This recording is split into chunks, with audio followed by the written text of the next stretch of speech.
Halo teman-teman, saya Miladi Alimatul Husna, NIM 19070016146 dari Prodi Psikologi 6D UIN Wali Songo Semarang akan menjelaskan tentang masyarakat Madani zaman Nabi Muhammad SAW. Oke, langsung saja kita masuk ke pembahasan yang pertama. Apa sih masyarakat Madani itu? Masyarakat Madani juga sering disebut dengan civil society. Civil society berasal dari bahasa Latin, yakni civitas Dei yang berarti kota ilahi serta society yang berarti masyarakat. Nah, dari kata civil itu sendiri akhirnya membentuk kata civilization yang berarti peradaban. Oke, lanjut. Selanjutnya ada pengertian masyarakat Madani menurut para ahli. Nah, yang pertama ada pendapat dari Profesor Naqib Al-Atas. Beliau merupakan seorang cendekiawan dan filsuf muslim yang asalnya dari Malaysia. Nah, beliau mengemukakan bahwa masyarakat Madani itu merupakan konsep masyarakat ideal yang mengandung dua elemen utama, yakni masyarakat kota dan masyarakat yang beradab. Nah, pada prinsipnya masyarakat Madani itu merupakan sebuah tatanan komunitas masyarakat yang mengedepankan toleransi, demokrasi, berkeadaban, dan menghargai akan adanya pluralisme atau kemajemukan.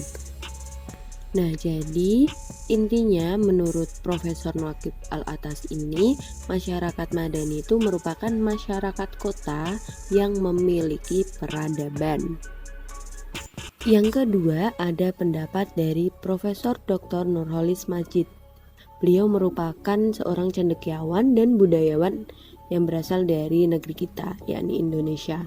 Nah, menurut beliau, masyarakat Madani adalah masyarakat yang merujuk pada masyarakat Islam yang pernah dibangun oleh Nabi Muhammad SAW di Madinah sebagai masyarakat kota atau masyarakat peradaban yang memiliki ciri kesederajatan, menghargai prestasi, keterbukaan, musyawarah, serta toleransi.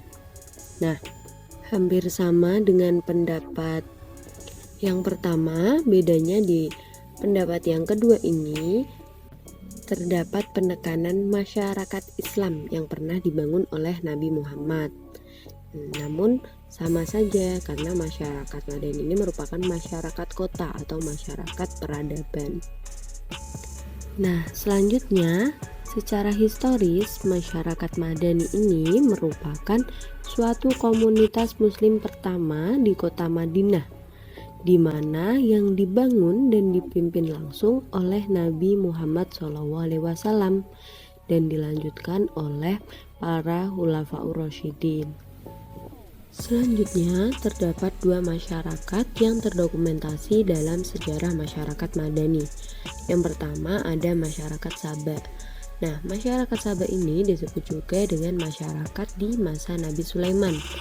Pada masyarakat Saba ini, keadaannya dikisahkan dalam Al-Quran surat Saba ayat 15 yang artinya sesungguhnya bagi kaum Saba ada tanda kekuasaan Tuhan di tempat kediaman mereka, yaitu dua buah kebun di sebelah kanan dan di sebelah kiri. Kepada mereka dikatakan, makanlah olehmu dari rezeki yang dianugerahkan Tuhanmu dan bersyukurlah kamu kepadanya.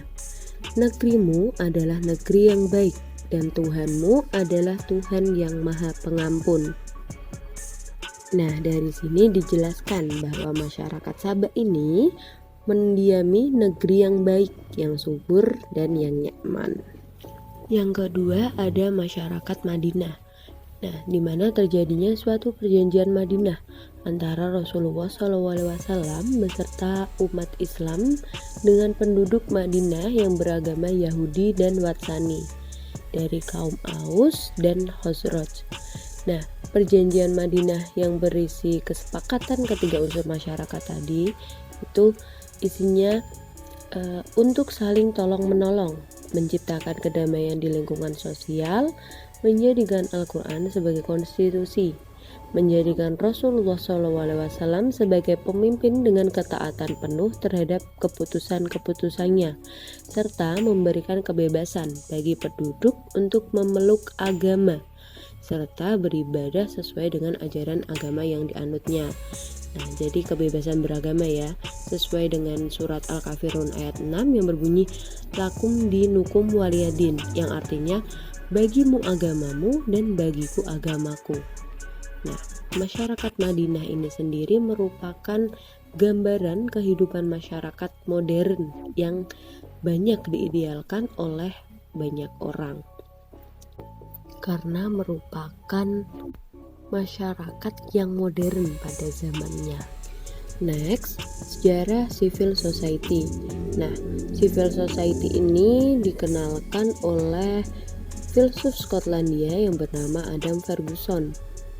Nah, di Indonesia sendiri, masyarakat madani itu mulai populer di kalangan masyarakat pada akhir abad ke-20. Nah, selain civil society, masyarakat madani juga mengacu pada konsep kota Madinah yang dibangun Nabi Muhammad SAW pada tahun 622 Masehi.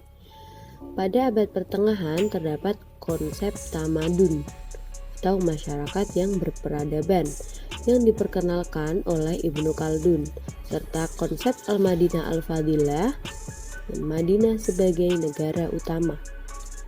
Di Indonesia, perjuangan masyarakat madani dimulai pada awal pergerakan kebangsaan yang dipelopori oleh Syarikat Islam pada tahun 1912.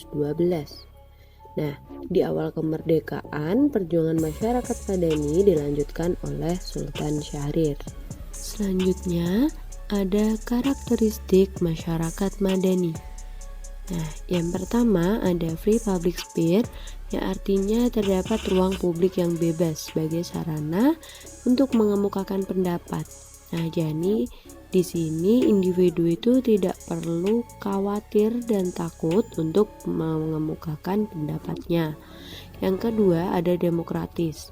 Nah, demokratis ini yakni warga negara atau individu memiliki kebebasan penuh untuk menjalankan aktivitas kesehariannya, termasuk dalam berinteraksi di lingkungan sosialnya atau seperti politik, budaya pendidikan, ekonomi, dan lain sebagainya. Nah, yang ketiga ada toleransi. Nah, toleransi ini sendiri merupakan suatu sikap yang dikembangkan dalam civil society guna untuk menunjukkan sikap saling menghargai dan menghormati aktivitas yang dilakukan oleh orang lain. Nah, dengan adanya toleransi ini nantinya tiap individu akan memiliki kesadaran untuk menghargai dan menghormati pendapat dan aktivitas yang dilakukan oleh kelompok masyarakat yang lain yang berbeda dari dirinya. Selanjutnya ada pluralisme, yakni sikap menghargai adanya perbedaan dalam suatu individu-individu dalam masyarakat. Nah, jadi dalam kelompok itu diperbolehkan yang berbeda dari dirinya itu untuk tetap menjaga keunikan budayanya masing-masing. Selanjutnya yang kelima ada keadilan sosial. Nah, secara esensial ini setiap masyarakat itu memiliki hak yang sama dalam memperoleh kebijakan-kebijakan yang ditetapkan oleh pemerintah, mencakup seluruh aspek kehidupan. Next, ciri masyarakat madani yang dibangun oleh Nabi Muhammad SAW di kota Madinah. Nah, yang pertama ada egalitarian, yakni persamaan hak di tengah-tengah masyarakat. Nah, dengan ciri ini dikatakan bahwa menjadi faktor pendorong mengapa dulunya para hamba saya, kelas menengah, kelompok terpinggir, dan bahkan bangsawan itu secara ikhlas berbondong-bondong mau masuk agama Islam tanpa adanya paksaan ya. Nah, Yang kedua ada penghargaan. Nah, penghargaan ini diberikan terhadap orang yang berprestasi, bukan berdasarkan kesukuan atau golongan kebangsaan. Yang ketiga ada keterbukaan partisipasi. Jadi, seluruh anggota masyarakat pada masa Rasul diberikan kebebasan serta partisipasi aktif dalam membangun negara Madinah itu sendiri. Yang keempat, penegakan hukum dan keadilan. Nah, dalam hal ini bahkan Rasulullah SAW sendiri itu cukup tegas dalam menanganinya. Beliau bersabda bahwa andai kata putriku Fatimah mencuri, akan saya potong tangannya.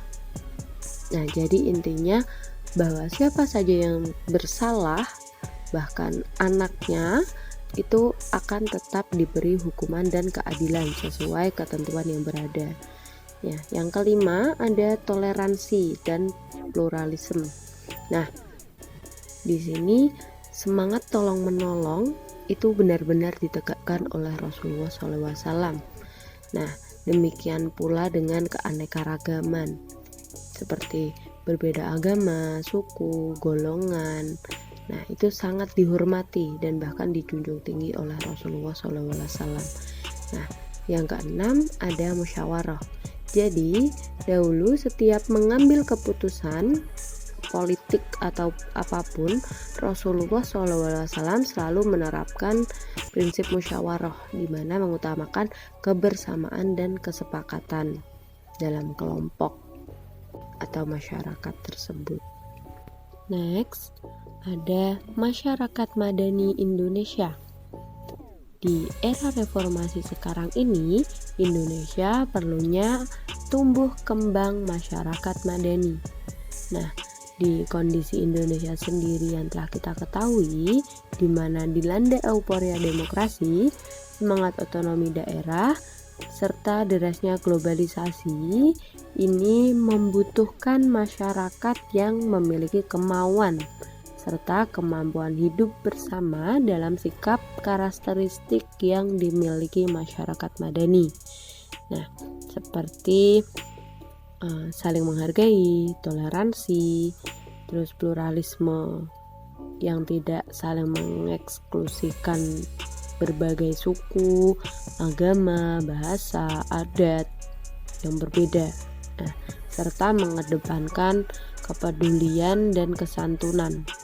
Setia kawan juga. Nah, nantinya sikap-sikap tersebut dapat menjadikan prasarana yang diperlukan bangsa Indonesia. Nah, di sini ada pula faktor yang perlu diperhatikan guna membangun masyarakat madani di Indonesia. Yang pertama, faktor adanya perbaikan di sektor ekonomi.